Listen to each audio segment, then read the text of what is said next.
Good evening and welcome to Q&A. I'm Tony Jones and answering your questions tonight, writer and academic Robert Manne, the Minister for Sport and Multicultural Affairs, Kate Lundy, Editor-at-Large of the Australian newspaper, Paul Kelly, Public Health Advocate, ABC Board Member and 2003 Australian of the Year, Fiona Stanley, and the Shadow Minister for Regional Development, Senator Barnaby Joyce. Please welcome our panel.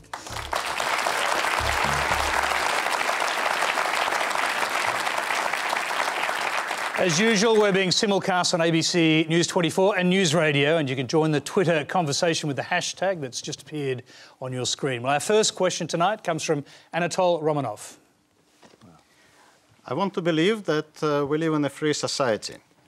So how can a simple, provocative question asked by a radio presenter, a hot joke whose job is to ask provocative questions, can cause him being sacked and can cause such a big disproportionate response in the media that he was sacked.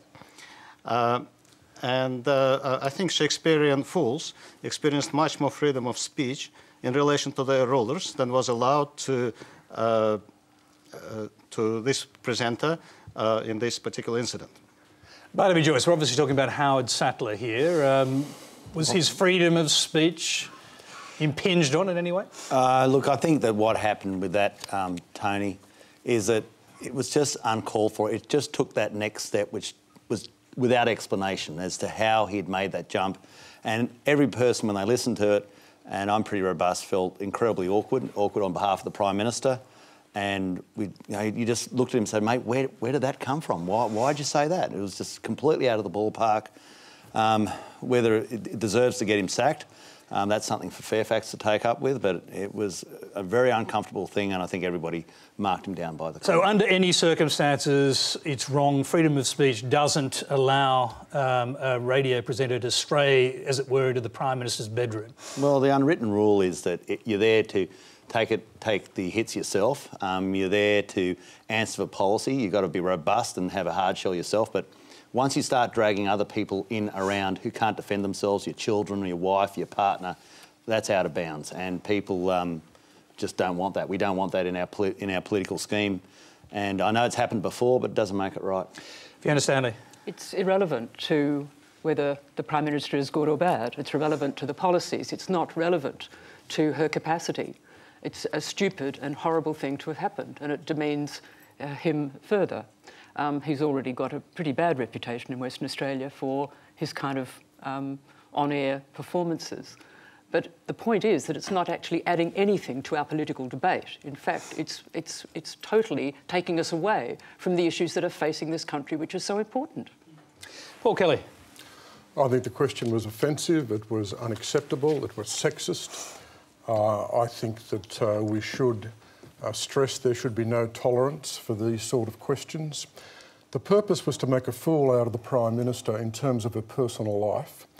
I think that sort of question, a sort of question around that range would not have been asked of a male Prime Minister. In that sense, I think it was particularly sexist.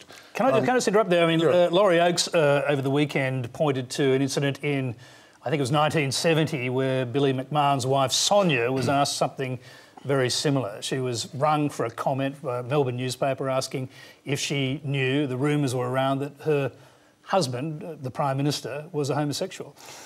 I read that. Well, that's a different situation. Here we had the Prime Minister being interviewed on radio and being asked this sort of personal, offensive question about her partner. And I don't think there's any public interest in this at all. I think it feeds into a disposition towards the Prime Minister which has been completely unacceptable. And I think that there should be a policy of zero tolerance within the media towards this sort of behaviour. OK, well, there's a gentleman with his hand up there. We'll quickly go to him. I wonder, I mean, Piers Ackerman on Insiders on Sunday made not dissimilar comments. At one point, did the ABC respond in some way similar? Yeah, well, let's ask Robert Manne about that. I dare say that Robert Manne was watching that as well as I was. I mean, I think Barry Cassidy said what he said was completely unacceptable. That is Piers Ackerman, because he actually raised the same rumour himself, attributing it to the press gallery. Will he be on Insiders again, though? Will he be on Insiders again? Well, that's not up to me to answer that. You can ask Barry. Send him an email. Robert Manne. Well, I mean, I don't, to put it mildly, employ people at the ABC, and I don't know whether Piers Ackerman should be on or not. But on the more general question, I do think that there are a couple of things that are important. One is that it's interesting Laurie Oakes had to go back to 1970 to find an instance, and that it's one of the great things about Australian political culture that a certain part of private life is kept, in politicians, is kept out. I don't know how we've managed it, and occasionally it frays. I thought it frayed actually with Mark Latham. There's a lot of stuff about a bucks night. And so you can think of the instances where licence is given. I think it was, you know, absolutely right that the whole political nation fell upon Howard Sattler in the same way. I don't think it's a lack of freedom of speech. I think it's absolutely right. The other thing that Paul raised, I think, is really important.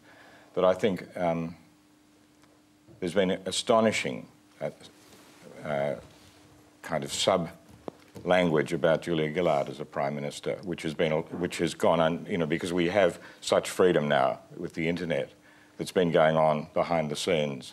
I think it marks a really sad part of what's happened in women in politics in this country. I don't believe it would happen in that way in European countries or in the States.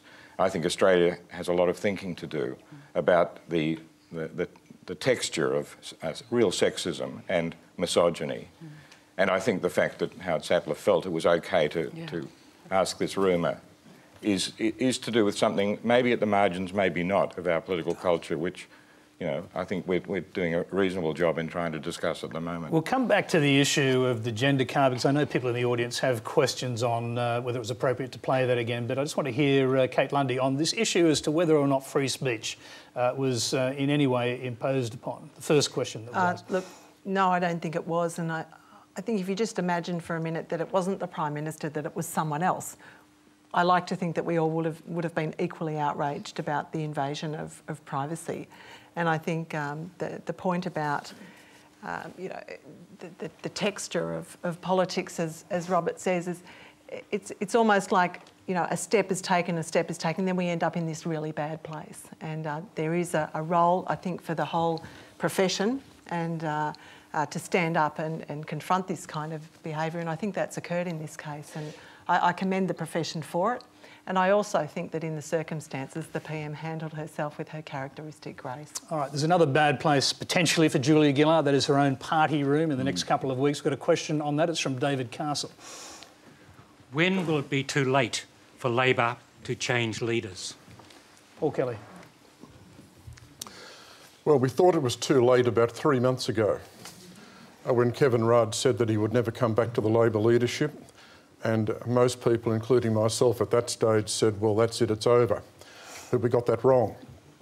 I think the answer to your question is that the next fortnight will be the decisive period. I think this is the period of high peril for Julia Gillard. My own view was towards the end of last week, there was a movement in the caucus. I think support for the Prime Minister was fading. I detected that some of her strongest supporters were less prepared to fight than what they were before. But having said that, Julia Gillard is not going anywhere. She's not quitting, she's not resigning, and she understands the psychological point of weakness when it comes to Kevin Rudd, and that is he says he won't challenge. He wants the party to enlist him. He knows there's no point winning a challenge by 1 or 2 votes and then leading a broken and divided and smashed party to a campaign just a few weeks later. So the test Kevin Rudd has imposed upon himself in terms of the conditions he requires to go back to the Labor leadership are very high tests, and one can't be certain those tests will in fact be met. Paul, just very briefly on that, if a group of people formally at high levels, in let's say cabinet ministers, went to Julia Gillard and said it's time to go, tapped her on the shoulder, and she simply said no, dug her heels in and said, I'm not going anywhere. What do you think would happen then? Well, Tony, that's exactly what happened to Bob Hawke in late 1971. A delegation of 6 ministers went and he refused to quit. And then he went to, in 1991, he then went to a ballot that he just lost to Paul Keating. So I think if a group of ministers go to Julia Gillard and ask her to quit, her answer will be very predictable. She won't quit, she'll keep fighting. At the end of the day, I think what's required here will be a significant shift of support in the caucus and in the cabinet.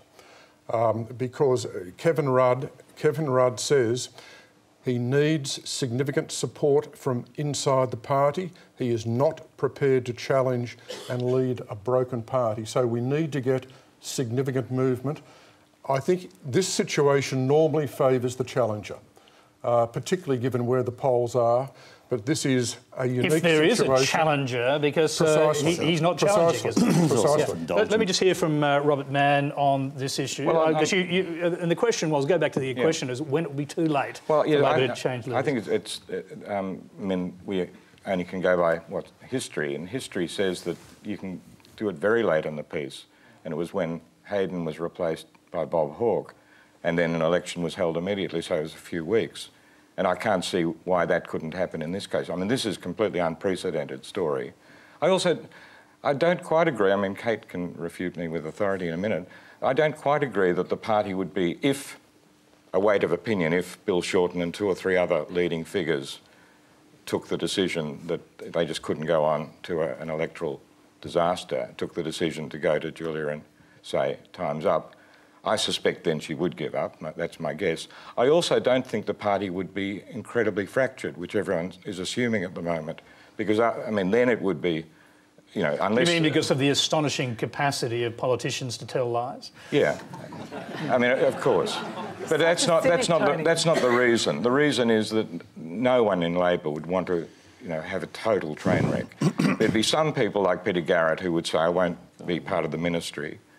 I think most people would accept, if the overwhelming weight of opinion in the party was with Rudd, that it was better to you know, deep feelings of hurt would be in many places, but I don't think they would be public. So I think my answer to the question is it could happen quite late in the piece, and I don't think the party would be extremely divided at that point, because ideology is not the issue. The party really divides when there are big issues of principle, as in the mid-50s. Well, I mean, there's some in the party who say ideology is the issue with Kevin Rudd because they don't think of him as being a Labor man. Well, maybe, but I actually think he is a Labor man insofar as anyone is at the moment. I think ideology is a very weak factor in Labor politics, and other personal and factional matters are much more important, as Mark Latham said last week on this program. Anyhow, I think that the script that everyone's going with at the moment isn't necessarily true. I think it could be late in the piece, and I don't think Labor would be hugely divided if the overwhelming majority of the caucus agreed. OK, Barnaby, Joyce, I'll come to you in a minute. I just want to hear from Kate Lundy. You're sandwiched in the middle of all this opinion. No one is in any doubt that something is going on. The question is whether it comes to a head and whether, if it does, Julia Gillard would stand aside. Look, I don't even want to engage in this speculation because, frankly, that's all it is. We have a leader, we have a strong leader, and you can talk about it as much as you like, like there is some kind of move on, and I don't believe it will happen. Barnaby, it's all just a figment of our imagination. That Kevin leaving the airport the other day, the only thing he was missing was a flowing white dress and organ music playing Here Comes the Bride. I mean, it was just, you know, this is ridiculous. No, it's not ridiculous. We have a leader who is going to be there to take us to the election. And as I said, you can talk about it as much as you like and ridicule as much as you like, but it's not going to change. I mean, it's like a cat playing with a ball of string, only it's the Australian nation. And it's just absurd, and it's been played out hour after hour, day after day. It's rolling news. And what amazes me is your own colleagues dislike Kevin Rudd so much, they're prepared to rather get sacked and lose their seat than anticipate putting him back. It's just the most bizarre thing, except they're running the nation. Which okay, I'm not here to talk about the leadership. I'm here to talk about our policies and make our case as to why we believe we deserve to win the next election. OK, but the question was actually about the leadership, and we'll just go to another question from the floor. This gentleman had his hand up. Just a question, just to even consider Kevin Rudd as an alternative, isn't that just showing the lack of depth and potential leadership of the Labor Party? So maybe the only way is to have someone new. I mean, it's just, these problems don't seem like they are going to go away, even with Kevin Rudd. It's just too damaging what's happened over the last 3 years. So is a new alternative leader the best way to go with the Labor Party instead of going back to let's ask Fiona Stanley, watching this, you can say you're a civilian in this regard. We've got journalists, professors and politicians on the panel. What are your views? Oh, I think that's a very difficult question for me, because I'm not in this sort of political imbroglio. I think it's really hard, and I think it's hard for the Australian nation to watch while this is happening. I think there are these antipathies within Labor that seem to be running so deep. And if you could pick someone else to come in on a shining white horse, wow, go for it. But who this person would be, I don't know. Well, it's just, I mean, when you think about it, isn't this also bizarre that the person they disliked, the person who they had to get rid of because the nation was so chaotic, was replaced by, I don't know how much more chaotic it could get, a nuclear holocaust, that'd be about it. But apparently they're going to go back to him. I mean, is there no one else in the Labor Party? Where are the rest? Out to lunch? Well, Kate Lundy first. You want to respond to that? Look, I just think how long have we spent now talking about Labor leadership? Let's talk about the issues facing the nation. Well, we've spent less time talking about it. We've spent less time talking about it than Labor MPs have spent talking to people behind the scenes. Oh, OK. So, sorry, I'm here representing the Labor Party and very proud to be, I have to say. We have made some amazing achievements through our period of government, and we will take our credentials forward. We have a Prime Minister not only capable, but enduring an incredibly difficult environment in her leadership. I think we've all acknowledged that here tonight. And I'd rather be talking about those issues, the policies, and hear from the opposition if they have any. All right, well, we've got another hand up there. We'll just take that gentleman at the front there. Sorry, go ahead. Do you think that the leadership shift is more due to maybe the media focusing on the leadership issue rather than maybe like Kate was saying, the achievements of what the government have done over the last few years? And hang on, I just want to hear the gentleman in front as well. Go ahead. Okay. I agree with Kate there. I think I'm getting sick of watching the news every day, knowing that this government has done some great policies and the media purely concentrates on who the leader is. We've got an election in a few months. Let's get on with the job and let's worry about things we're delivering for the Australian people. Yeah. OK, thank you very much. We'll take those as comments. Let's move along to our next question. It comes from Imogen O'Neill. In light of the recent debate around Julia Gillard's speech at the Women for Julia fundraising launch, are criticisms of Julia Gillard using gender as an election policy really justified, considering the underrepresentation of women in Australian policy debate?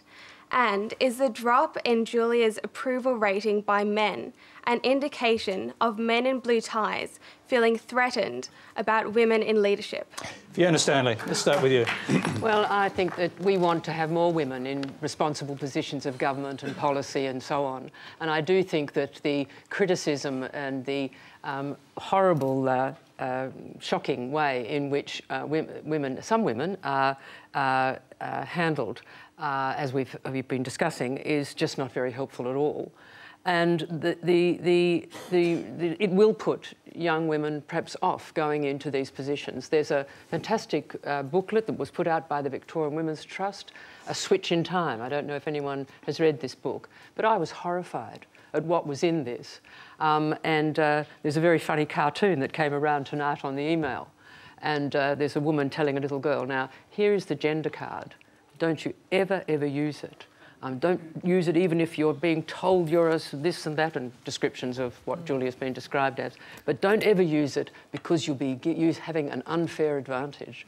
It's a very funny comic, but it just gets right at the heart of what this is about. Speaking of the gender card, do you think it was legitimate of Julia Gillard to raise the abortion issue, given that Tony Abbott has said he has no plans to do anything about that? I don't think it was particularly helpful. And I think that, whichever advice Julia's getting about that, I don't think it was very helpful for the debate. Barnaby, Joyce. Well, I don't think that a conscience issue should be used for personal gain. They're issues which, when you bring up, you have to do them in a bipartisan way. You have to do them with the utmost sincerity and dignity and, to be honest, behind the scenes. You have to make sure that that you're talking about an issue which, no matter which side you're on, is going to be deeply emotive to so many people, and you can't just throw it out there with gay abandon at a press club. Is one of the problems here, Barnaby, Joyce, that Tony Abbott himself back in 2006 equated abortion with murder? Well, you know, that would then be a question for Tony Abbott at that point in time. I think. But what about in this point in time? Because he may be on the verge of becoming Prime Minister. And, well, this is what he said. We have a bizarre double standard in the country where someone who kills a pregnant woman's baby is guilty of murder, but a woman who aborts an unborn baby is simply exercising choice.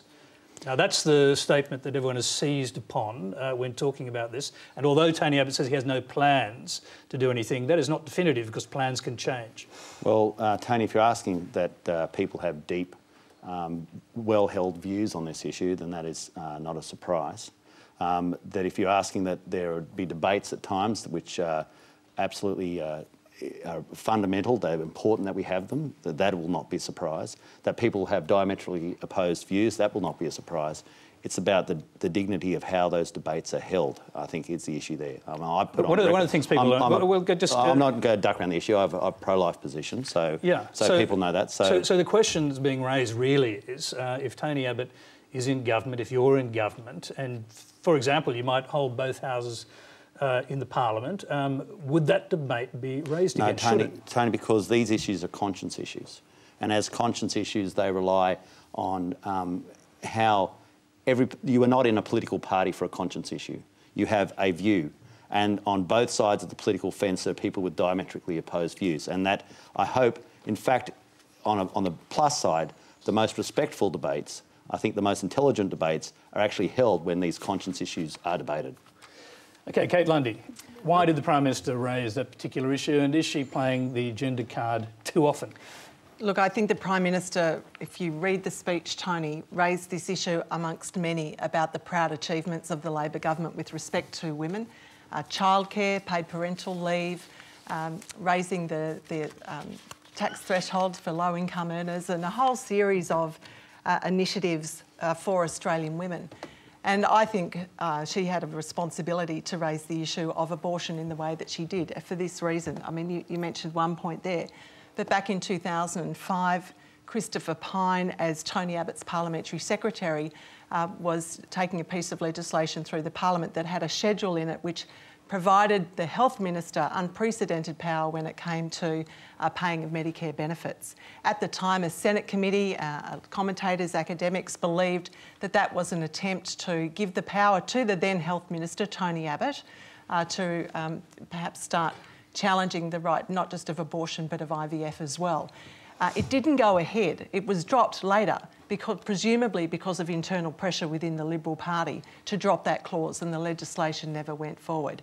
My concern, and I think the point that the Prime Minister was making in raising this issue, we have a right to know, because this man, Tony Abbott, is potentially the next Prime Minister of the country, and I don't think the Liberal Party room will have the tempering effect on him as they were able to do when he was health minister. So I'm just going to interrupt you because as the polls are showing today, this issue has caused a backlash among male voters. I've got a question on this from Oliver Damien.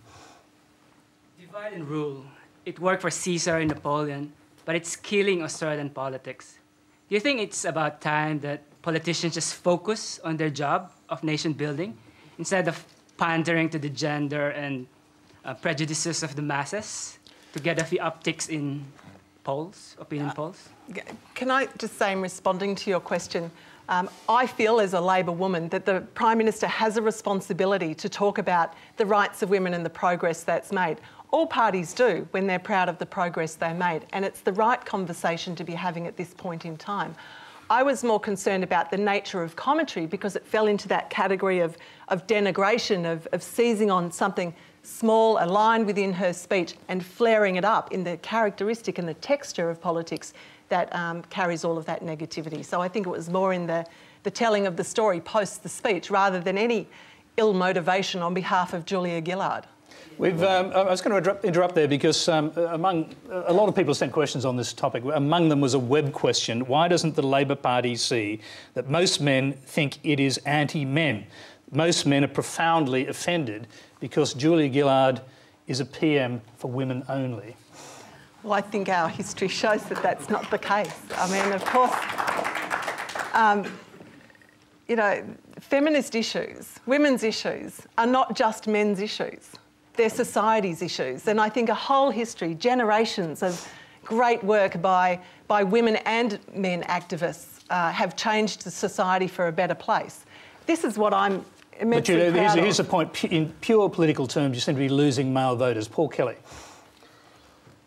I think Julia Gillard's speech last week was a tragic political blunder. I couldn't believe it when she gave that speech. I felt at the time it could be a potential disaster for her. We have a poll that comes out this morning showing that among men, the support for the Labor Party in terms of the primary vote is now down to 24%. It's incredible. Now, I understood the misogyny speech last October, but I felt it was a mistake. I recognised that it was an iconic event which galvanised a lot of women, a lot of feminists, and put a lot of energy behind Julia Gillard. But if we look back on that speech now, I don't think it's assisted the Prime Minister at all. What happened last week was we knew Julia Gillard's leadership was in trouble. This was a prepared speech by the Prime Minister. She put abortion on the table as an issue. Frankly, I don't think it's an issue. It hasn't been in the media. There are no plans on either side of politics to make abortion an issue.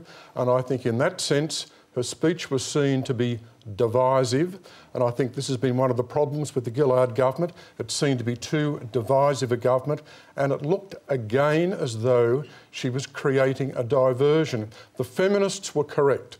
The feminists came out and said, this is too much a tactic, this is clumsy, this is a manipulation of the issue for attempted political gain. I think they were right, and the Prime Minister has paid a ferocious penalty. Robert Manne. And I'd like to revisit things that Paul was saying, but in a slightly different way. I think that the misogyny speech that Julia Gillard, I think, made spontaneously when something unexpected happened in the Parliament, I think undoubtedly will be regarded as her best moment. I think it was a wonderful speech. Women across the world recognise that speaking about that element of the culture with that degree of passion and precision was a great moment. I think the reason that I thought the misogyny speech last week was a mistake, or the blue tie speech, I suppose will be known as, was a mistake because it seemed like normal politics, manipulation, opportunism, what I think it was Simon Crean said, tin ear for politics. I do think it was ill-advised. But there's one thing I do want to say. In my view, the biggest mistake made by a politician I most admire in Australia, Paul Keating, was to allow the Murdoch press to have the kind of control it has over the way we look at things. And I do think surprise to Paul. And I do think that the way in which a sort of line emerges and an outrage that abortion is raised and so on and so forth, everyone says the same thing. I think we don't realise how much that is what's happened to this country, that the picture we're getting of the world is coming through a much larger control over the press than is healthy.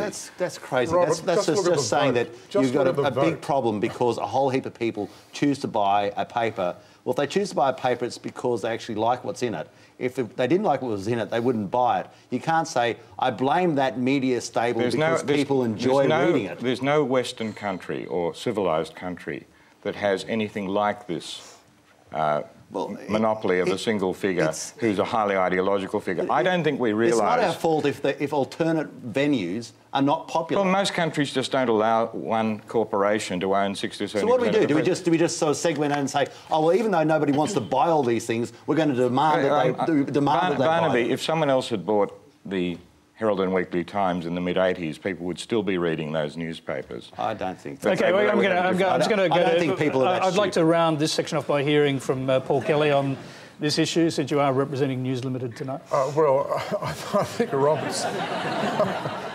Robert's conflated a lot of issues here. If we go back to what happened last week, there's no conspiracy here. I mean, individual papers just responded in terms of what happened on the day. Individual journalists were making their own assessments, and some were more critical than others. But the point about this is the Labor Party was gobsmacked. There were Labor MPs who couldn't believe what the Prime Minister had said. Now, forget about the Murdoch press. I mean, what do we think explained? Well, hang on. Well, what do we think explained the public opinion poll? Now, we have to be very careful. We have to be very careful in this country about creating this idea that everything's a conspiracy. Now, if we look at the public opinion poll published in the Fairfax media about the events of last week, I think it demonstrates fairly clearly that the Australian public reacted very badly to Julia Gillard. Now, I think it's a mistake for the Labor Party or for anybody else to turn this around and start saying, ha-ha, this was a Murdoch conspiracy. I mean, I think that is... All right, well, I thought you were wrong. No, well, in that case, I stand corrected. Okay. What I'm saying is that because of the Murdoch control, people sing the same tune too much in this country. I'm very pleased that The Guardian online is opening, because we're going to get every morning we're going to get a powerful different interpretation of the nation. Well, Robert, I'm going to interrupt you there because this is not The Voice, but you did get a chance to sing your own tune on the ABC tonight. Our next question is a video. It's from Brad Axiak in West Footscray, Victoria. Recently, my partner returned from a hens night with a group had celebrated at a strip show. Due to my own views on drunken crowds ogling strangers undressing, I felt both offended and ultra-conservative. My question to the panel is, in light of recent revelations of political and military misogyny, are our culturally accepted activities such as strip shows a harmless night out, or are they eroding any progress towards gender respect and equality? Barnaby, Joyce. Sounds like a question for Kevin Rudd. Because, I don't think Kevin Rudd's been to too many hens nights. Well, he's been... Look, I don't know. It's what people... It's how people act amongst other people. I mean, I must say I don't frequent strip shows, so I come at this one slightly naive, but I've got a rough idea what goes on. But the action of what was happening in the military is by a certain group of people in a workforce of approximately 55,000 serving members is unacceptable, but it does not reflect the Australian Defence Force. It reflects the actions of a few people within the Australian Defence Force. And I'm always worried when people say, we'll now make the exception the generality, and we'll say that they're all like that. The vast majority of the people who are serving in the Defence Force are incredibly decent people who put their lives on the line to protect our nation. And the actions of a few should not be taken as the actions of the vast majority. And as far as strip shows go, I don't know. I don't get a sense of overwhelming corruption when I find someone's walked down the street because they've been to a strip show. You know, whatever blows their hair back, whatever's left of it, good luck to them. Fiona Stanley, well, that gentleman, I mean, he seemed genuinely offended that his wife had gone to was a male strip show, we assume, since it was a hens night. And his view was, I think, that that actually, if it were men and you were change the story around, you might disrespect the men. I guess he's saying, is this the same thing? I really can't comment. Never been to a hens night? I certainly haven't been to a hens night. Never seen the Chippendales? I don't know if I have anything to say on that. Kate Lundy. Good answer. Where do we go with this? Look, I don't think you can, in terms of what the community standard is or what good or bad behaviour is, I think it's you're on pretty dangerous ground if you start generalising with one gender or another. So, you know, I feel for this guy. It was probably the first time he's been confronted with the spectre of women, you know, God forbid, going to a male strip show. Never mind the generations of males that have gone to female strip shows. But I want to pick up on the point Barnaby made about I knew that was coming. the reference to the military, and I agree with him. I think it's. I don't think it is a reflection on at the whole of our Defence Force, and I was incredibly proud to see the strong response by David Morrison, the Chief of Army, in how they're dealing with it. And I follow these issues quite closely. A huge proportion of my constituency is ADF. And I think it's awful, but it's like with sport. There are fantastic role models doing great work that are the vast majority. And the focus, the highlight is always on the bad things. And I certainly commend the ADF for their efforts they're making.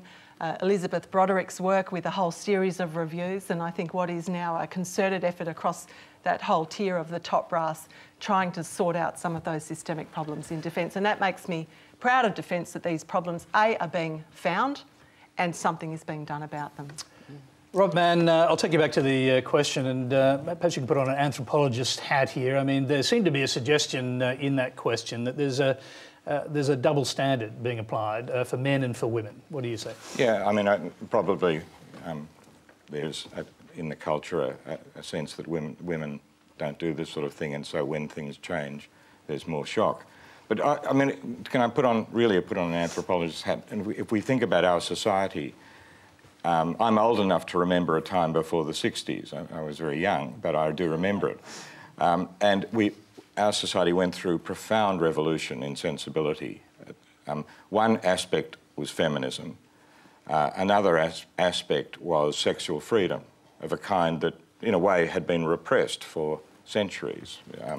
And I do think we're struggling with these issues. I think that, and many of the things like the misogyny and the dreadful stuff that's happened in the army, which I agree, David Morrison, a wonderful response to it. But these things are happening because of collisions of things within the culture that we're not really, haven't worked out yet. And I do think that, you know, sexual freedom is a great thing, feminism is a great thing, but sometimes things collide and sometimes things are messy. And so you find that in the army, men are taking advantage of the sexual freedom, and they're taking advantage of it by punitive old attitudes towards women. And so there's a heck of a lot of sorting out to be done. But I think for younger people in the audience, you should not underestimate the degree to which our society is a transformed society, and there are many contradictions within that transformation, I think. Paul Kelly, do you have any brief thoughts on this? Well, I'd just say I don't think there's much of a problem with strip shows myself, but what we've now got is the rise of social media and internet, and this is changing interpersonal relationships in a profound way. And when this is superimposed on sexual freedom, I think there's a risk that we see a coarsening of the values of society and a coarsening of interpersonal relationships, more exploitation as a result of technology. I think there are going to be a lot of problems ahead for us on this front, and we've got to sit down and try and work out what we do about it. Let's move from politics and related issues to policy. Our next question comes from Ahad Khan. I'm a GP in the Blue Mountains for more than 30 years. The question is to Fiona.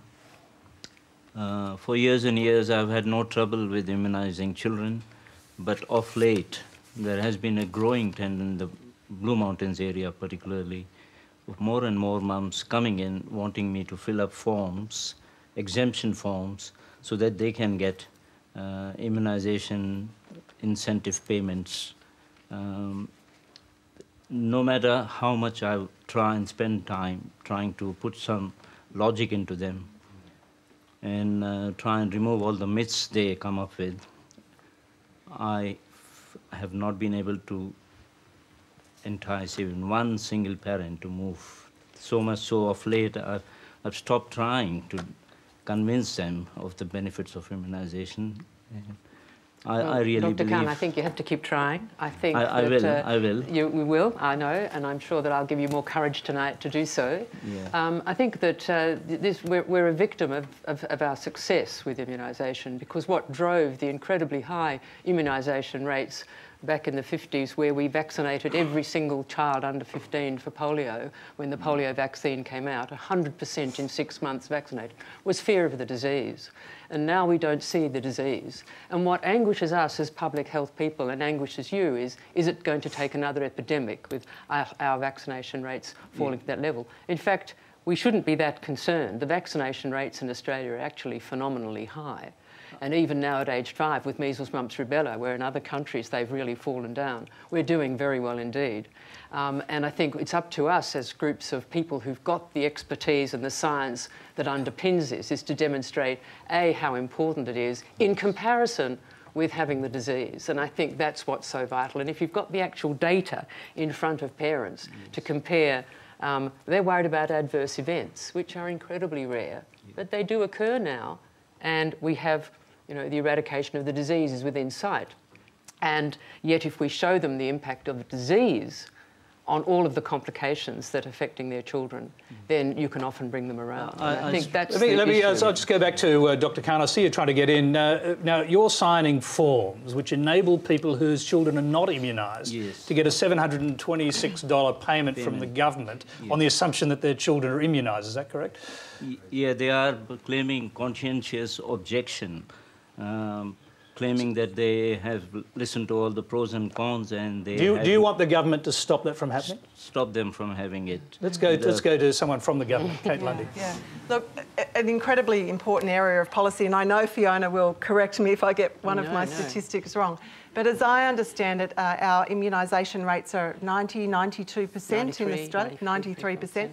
But to be statistically effective, they need to be higher than that. They need to be up around 95%. So there is a huge push and an education campaign on. And one of the things the Labor government did was to put in place incentives that to be able to be eligible for your family tax benefit A, you needed to be able to demonstrate that your children were immunised, hence that the paperwork and being able to demonstrate. For the conscientious objectors, again, my understanding is that they represent about 1.5% of the population. So for those coming to you with the conscientious objectors form and won't budge, form part of that 1.5%. But we're trying to get the other, 6.5% across the line. And that process of being prompted to go to see a GP to get counselled on the issue of immunisation is a reminder and a push, quite a tough push by the government associated with receiving a financial benefit to say to those parents who just forget or who are complacent or who don't know to get them over the line. Let me just say, I just want to go back to Fiona. Conscientious objection, is that legitimate in these cases? I think it is. And I think that as long as the conscientious objectors are at a level that's so low that it doesn't affect what we call herd immunity, and the reason why vaccination is so successful, it individually protects you, but also if you've got enough people in the population who are immune, you won't get the disease epidemics that are so damaging. And so you can accept, you know, that there will be a small number. But what we're trying to do, as Kate said, is make sure that the vast majority have vaccination. And the way that Gus Nossel suggests this should happen is sweet reason. OK, I believe you should do shock test. Dr. Khan's trying to get back in. One more time. Go ahead. Very briefly. My feeling is that these patients have not seen these illnesses. They have no visual image of what a choking patient with diphtheria or tetanus or polio, they have no idea what So what do you think should happen, briefly? I think a more intensive TV ad campaign showing actual cases, suffering, choking. And Kate Lundy, is it time to actually move to that in order to cover everybody? Look, well, I certainly don't think that we should make the receipt of an eligible welfare payment contingent on forcing people to do this. I think there is a small group of conscientious objectors. But that said, I think we can do more, and we are trying as a government. And you would have seen a lot of material out there promoting immunisation. I know our health minister has been very active and working with Dr. Stanley on this and other people on this issue. But it is a serious one, and you're very good to raise it tonight. OK, I'm going to change subjects. We've got a question from Ronald Ferguson. After the recent scandal with David Warner, the Australian cricketer, where his picture was emblazoned on the rear pages of the Sydney Morning Herald and the Telegraph, and he's clearly showing wearing an orange vest with an advertising logo on it, advertising VB, Victorian Bitter Beer. Is it at a point now where these gross alcohol fuel exhibitions by our so-called sporting heroes should highlight the need for us to start to ban or drop alcohol advertising in sport? OK, quick answers from everybody, because I've got a few questions to get to. Barnaby, Joyce. No. Look, I just think that, you know, I don't want to turn this place into a complete nanny state. You know, it's a case of people having control for themselves, and I get too concerned. We keep on banning. In the end, we'll just wrap ourselves in cotton wool and hide. The association of alcohol advertising with sport is an oxymoron. I believe it should be totally banned from sport, and trying to get alternative sponsorship is what we're trying to push for now. And I think that young children see the advertisement. The biggest problem, apart from climate change, that affecting our future of the health of our children and youth is the alcohol and substance abuse issues that we're seeing. And alcohol advertising is hugely effective in getting young people to drink, and to drink excessively. That's my position. I think the alcohol issue is different to tobacco. My inclination would be not to ban alcohol advertisements. I think we've got deep problems with alcohol in the culture, and I think we need to work through strategies to sort this out. I think in particular our sporting teams are in great difficulty, whether we're talking now about rugby league, rugby union, cricket. There's clearly some very deep-seated cultural problems there. But above all, we need to look at licensing hours in terms of what goes on in our capital cities of a night. Robert Manne? Well, I'm just in... Can any of these, just to go back to what the questioner was saying, I mean, can anything work when you see David Warner, who's gotten into trouble for abuse of alcohol, punching another player when evidently he's had too much, come out wearing a VB T-shirt? Well, I don't think anything can prevent David Warner punching people. But I do want to say something in a more general way, that, I mean, if Q&A had been 30 years ago, we would have been saying the nanny state about tobacco. I do think, you know, I think people will go on smoking, people will go on drinking, but I do think that you should do the maximum you can to not encourage it. And I would be very pleased if the nanny state decided to prevent advertising it, to link alcohol with sport. We're not talking about stopping drinking. No. We're talking about stopping excessive drinking, which is extremely harmful to a whole range of things, not just the health of young people, but their well-being. Yeah, I'm just going to quickly interrupt, because a gentleman there just threw his hand up. My point is, why are we even... this guy, he's an incredible cricketer, but that's damn stupid to do that. I mean, the guy's in a lot of trouble as it is. He went out and did that. You know, the issue, I don't think, should be about alcohol and advertising on TV. It should be about, you know, dealing with these imbeciles that are in sporting, you know, codes, who just keep on doing stupid things. Kate Lundy. Oh, well, where do I start with this one? Look, first of all, I think with our sports people, they are a subset of broader society, and there are always going to be issues. I'm not excusing it. I do note, importantly, that they are contracted players, usually, or the ones we're talking about are. They have responsibilities to their employer, usually the national code, and they are genuine and serious role models. So in that sense, tough action needs to be taken. The original question was about alcohol advertising and alcohol sponsorship. I'm coming to it, but I wanted to say that because in the context of the Warner incident, I think it's relevant. On the issue of alcohol advertising, my answer is no, and no for a range of reasons. First of all, where we can make a difference through the replacement of alcohol sponsorship with a range of sports and the insertion of the Be the Influence campaign, which was designed to get a positive message to young people, we've put that in place. But as far as some of the bigger sports go, no, as a government, we're not intending to regulate in that regard. We're not. What we do ask is that the carriage of alcohol sponsorship messages also come with a responsible drinking message, and that's where the code, as the client, if you like, or the purchaser of that advertising, has a role to play in saying we can promote. Should the ads end with something like "This means you, David Warner"? Yeah, I'll cop that one, Tony. Look, the quality of the alcohol advertising is very poor. It's abysmal. It's not sending a correct message. It's sending the incorrect message that alcohol is there to just keep drinking and behave like a stupid person. Okay, well, that's what needs to be cleaned up if you're not going to ban alcohol. Advertising needs to be improved. Right, we'll take that as a comment, because we've got to move on. The next question is a video. It's from Anna Stewart in Strathfield, New South Wales. My question's for Dr. Stanley particularly.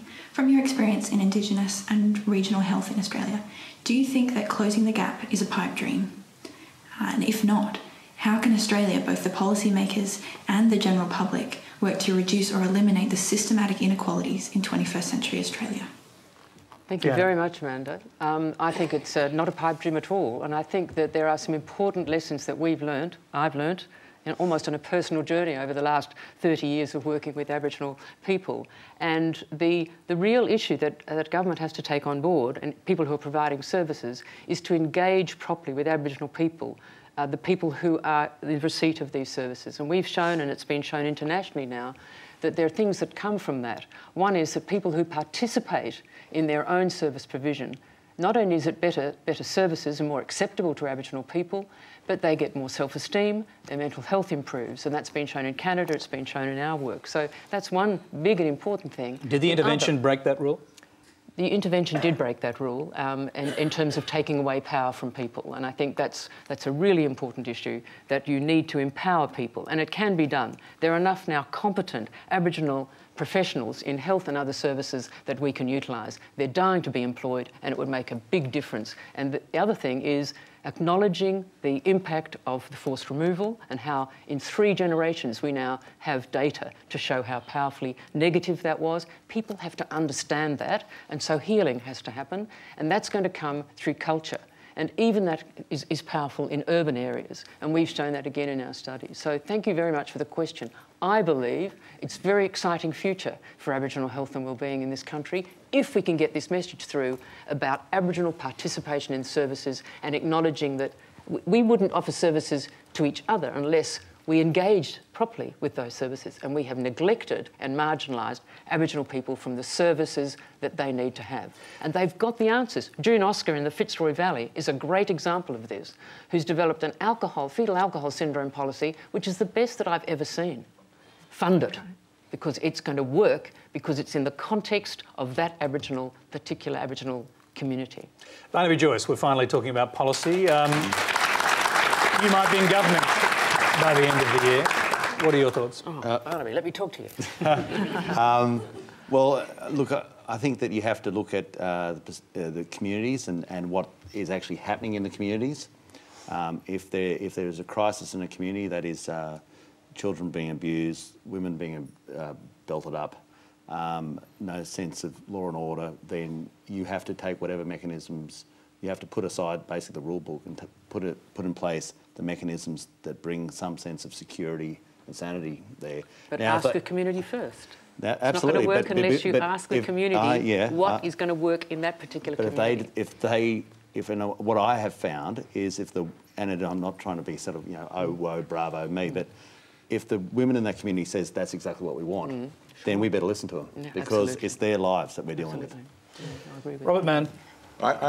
Just a couple of things. I think, firstly, most of us have to learn to listen to the people like Fiona, but also like Pat and Mick Dodson, like Noel Pearson, who have direct experience. I think far too much kind of policy talk goes on in the absence of the real experience. And for that reason, because I haven't lived in an Aboriginal community, haven't worked within one, I've read Aboriginal history, is a quite different thing. I feel it's very important to listen to those who know what they're talking about. And the people that I, like Fiona and like Noel Pearson and like the Dodson brothers, despite their differences, they almost always say that if the policy doesn't begin with listening to and listening carefully to what Indigenous people are saying about what is going to help the situation, then we'll get nowhere. The other thing I have to say, that I also feel that Australia has to come to terms with the fact that in the settlement of this country, a terrible kind of wound was done to what was a very healthy, vibrant, spiritually alive people. And I would love to say that I'm confident that we can close the gap, but no one should underestimate how much the healing has to be done, and it's an incredible journey to be done, and I think that it's often very underestimated in public discourse. Paul Kelly. A policy of regional development. I mean, if you want to know how to help people in Indigenous areas, especially in regional areas, then concentrate on regional development. Okay, Barnaby, we're nearly out of time. Paul Kelly. I think Indigenous leadership is fundamental here. We must look to the communities, and hopefully what we've seen over the last couple of decades is the emergence of a number of very significant Indigenous leaders. We have to have more of that process. We have to have more leadership coming from the communities themselves. And second, Play down the ideology, rely on evidence-based policy. Work out what works and stick with it. Kate Lundy. Look, I think the point about evidence-based policy is a very valuable one. We are deeply committed, of course, to closing the gap, and just looking at some of the health indicators gives us a very tangible focus for our policies in that regard. I support the comments made about empowerment and allowing Indigenous What about the comments that the communities. intervention went too far? Well, obviously, I think the intervention had the measure right. I get conflicting reports back about how comfortable different communities are within that landscape about the intervention. So I've heard different views from Indigenous communities and through my colleagues in the Parliament too about how that's been received differently in different places.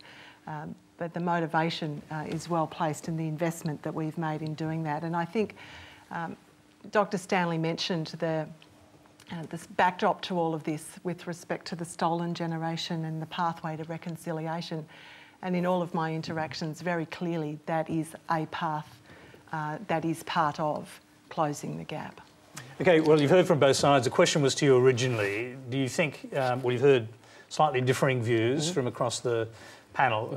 How do you feel about the fact that we are still having a debate about how this should be done? Yeah, well, I think there's got to be a major change. It's got to be a major commitment, and Robert is absolutely right about it, and Kate about acknowledging that history.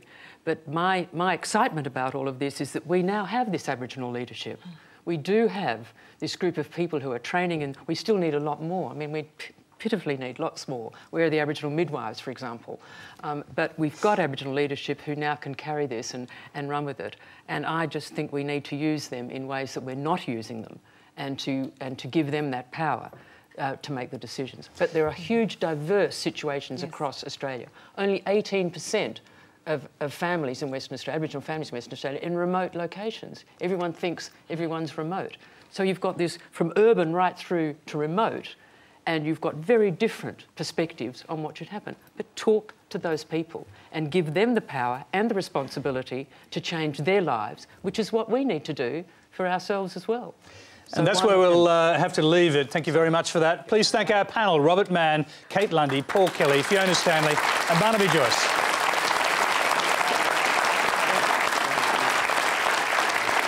Thank you. Now, next Monday, we'll be joined by the Shadow Attorney-General George Brandis, Labor insider turned Sky News commentator Graham Richardson, economist and businesswoman Judith Sloan, and the author of The Misogyny Factor, Anne Summers. No Labor MP has put up his or her hand to join the panel as yet. Do they know something we don't? Let's hope they can fill that empty chair before next Monday's Q&A. Until then, good night.